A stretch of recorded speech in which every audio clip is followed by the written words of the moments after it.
So today is the launch of another closed stress test for Killing Floor 3, with its launch coming out later this month. As someone with a lot of time in Killing Floor 2, and having played the disaster that was their closed beta test in February that was so bad the game's original release in March was delayed till now, I have no reason to believe Tripwire Interactive has managed to resolve the avalanche of problems players had in just 4 months.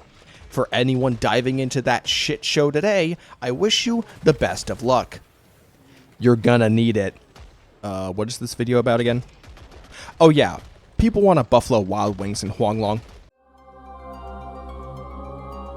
Huanglong is the first nation that rovers were given to explore and experience the stories Kuro's games had to offer for Wuthering Waves in its 1.0 launch of the game. It's also considered by many to be the roughest period of time for the game's post-launch development, as the new player experience of the region and its major story content were heavily criticized throughout versions 1.0 to 1.4. It was in version 2.0 when Wuthering Waves was able to spread its wings metaphorically, with players finally being able to explore Rinascita, immerse themselves in the new story and characters, and spread their wings literally through the introduction of the flight system. Since the introduction of flight, WuWa's exploration is considered by many to have become a massive improvement over what the game previously had to offer with its grappling hook, wall running, and infinite out-of-combat stamina. So much so that there's a common sentiment within the community whom have decided to put any remaining exploration of Huanglong on something of a permanent back burner, at least until Kuro Games hears their wishes and retroactively adds the flight system into older areas of the game. I, for one, however, believe that the issues with Huanglong's exploration go much deeper into the very foundation of established open-world gacha games than what people are focusing on, which is why I believe adding flight won't have the positive impact everyone thinks it will to Huanglong's negative perception. So to start today's topic off, I want to go over why Rinascita's exploration was a massive improvement and work backwards to understand how just adding flight alone won't fix Wuthering Waves' legacy content. The first and most obvious improvement to exploration is of course the flight system. Assuming the player is in the air with roughly a height above the ground that's slightly above the highest vertical gain from a single grapple hook use, the player will dash forward slightly and deploy the wings for flight. Flight uses a stamina bar separate from stamina consumed from gliding and wall running, and allows players to travel incredibly long distances at an insane speed when the boost input is held down. The addition of flight will be what most people take away from the improved exploration of Rinascita. However, I want to call attention to a couple other changes and additions that I believe to be just as, if not more important, than flight.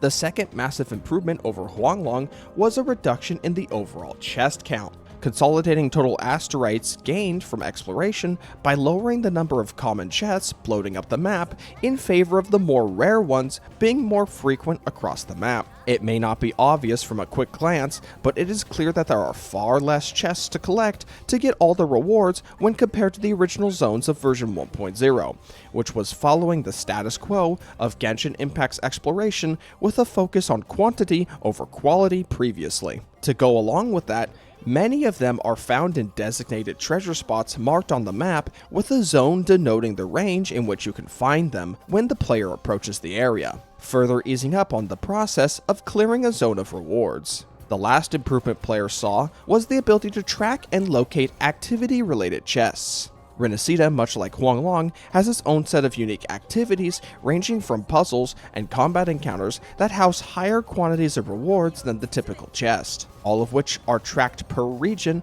on the world map and can even be set to locate any incomplete ones to hunt down and complete. Speaking from personal experience, when I was exploring Avelium in version 2.2, I had some point missed an Ace Wings activity while combing through the location, but I was able to open my map, check to see I had missed an Ace Wings activity, and mark its location to go complete. With these two additional factors alongside the addition of flight, Rinascita's exploration was regarded as an objective improvement over what players had in Huanglong. So, with these elements in mind, let's go over some additional aspects of Huanglong that gave it such an unfavorable opinion by many. To quickly reiterate, based on the previous section, Huanglong suffered from a massive chest bloat, with many seemingly placed to fill in as many spots on the map as Kuro could at the time of version 1.0 of Wuthering Waves. On top of that, Huanglong's unique puzzles and activities could not be tracked on the map, limiting the tools at the player's disposal. Now, let's add on some additional issues with its exploration. The first issue many people would have ended up having was the necessity for a pistol character in your party to complete certain activities. The hover droid shooter was not added to the game until version 1.2, and by then, not only would Huanglong have been available for 2 whole game versions, but Mount Firmament would also have had an entire patch cycle for players to explore and complete. This left players with Shitsia, Alto, and Mortefi as your only options for clearing these activities. And if you didn't pull Jian during the launch of the game, you would have to put up with using one of 3 suboptimal pistol characters in your party, or be constantly swapping other characters out when activities requiring ranged attacks cropped up. Or you were like me, and the game shat down your throat and gave you 5 Chixias and a bunch of worthless 4-star weapons as your reward for using up all your standard pulls on launch. And if you were also like me, you probably craved death at that point. This bitch can go TD herself for all I care. The second additional issue players would have is early game echo fatigue. I think it's fair to say, even to this day, that a majority of a player's echo grinding would have involved them killing mobs in Huanglong, even long after the release of Rinascita. With the exception of Zheji using a hyper-invested Imperium Anthem set, pretty much every character pre-version 2.0 will want to use an echo set that would be grinded from mobs in Huanglong. This means players would inevitably grow tired of wandering Huanglong for echoes much faster than Rinascita, given the nature of every Rinascita character being a limited 5-star, and therefore, the average player won't have as many and won't need to grind as much echoes for them when compared to the many Huanglong characters they'll own. The last issue I want to bring up, which I briefly mentioned at the start of the video, was the general opinions surrounding the Huanglong story content. Briefly putting it, if players do not enjoy the story of a region, then it will color their opinions of the region itself by association.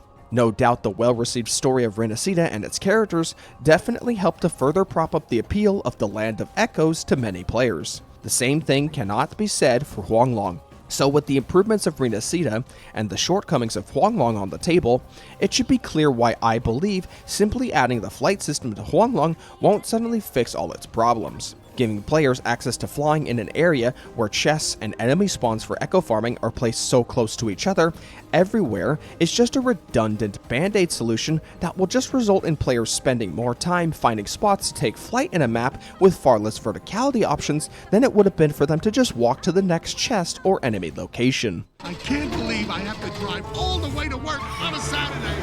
All the way to work!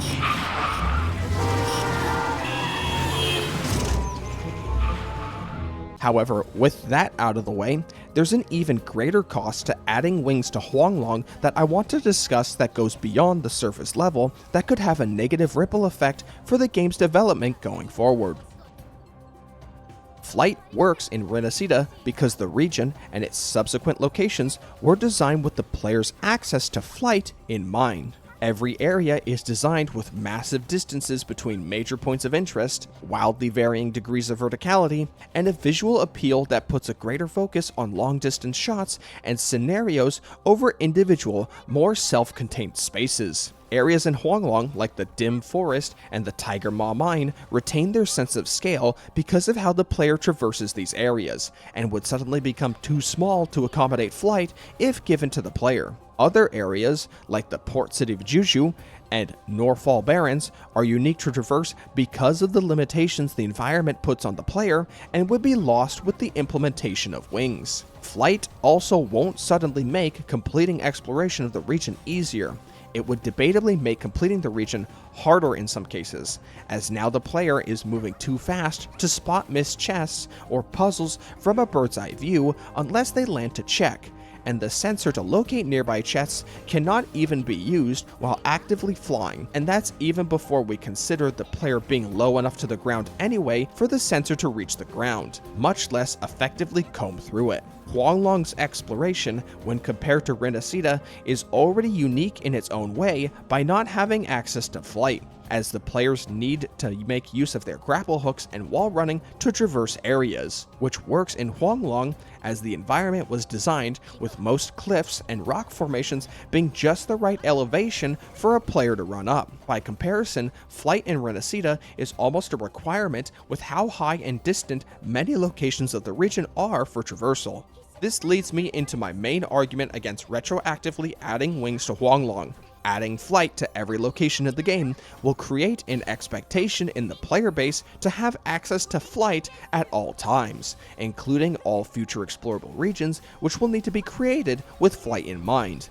This means every area in future Wuthering Waves content would need to include wider spaces and incredible verticality to create meaningful flight interaction without it being considered an afterthought, eventually creating a stagnant gameplay loop for exploration where consideration for how the player traverses an area is thrown out the window as they will never need to think about it, and by extension, we will get less location variety and unique gameplay in how we explore these new regions. And of course, let's not forget the time it takes to create such massive and wide-stretching areas like Rinascita from a development standpoint. Kuro Games would be putting in far more resources and manpower into creating needlessly big locations just to accommodate flight. The Black Shores to this day remains my favorite area in Wuthering Waves. A few of my reasons being its smaller scale and the focus on being a rather linearly traversed location in the story. Had the Black Shores needed to be inflated in size and structured in a very open-ended, sandbox-like design to accommodate flight opportunities,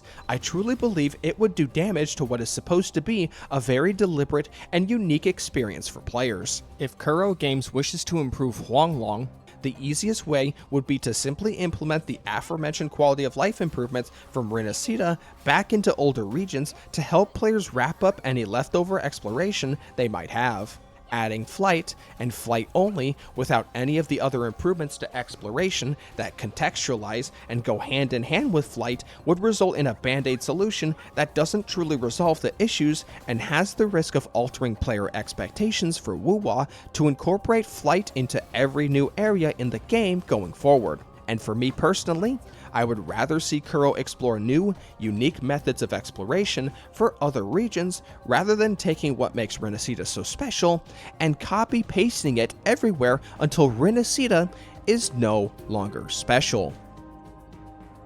And with that, I have said all I really wanted to about the requests to add flying to the older regions of Wuthering Waves. Truth be told, I'm actually growing tired of the flight system while exploring the region of Septimon. It's a visually stunning region that's graphics are not being fully appreciated, as the size and verticality of the region can oftentimes greatly discourage on-foot travel because it's just too time-consuming and non-feasible to do so at times, which in turn creates a situation where players will often miss some of the more interesting visuals in the region. That being said, I'm not too bothered with it right now, but I would hope that flight doesn't continue to be the only way Kuro wants their players to experience their world design, and something new can take its place in version 3 and onward.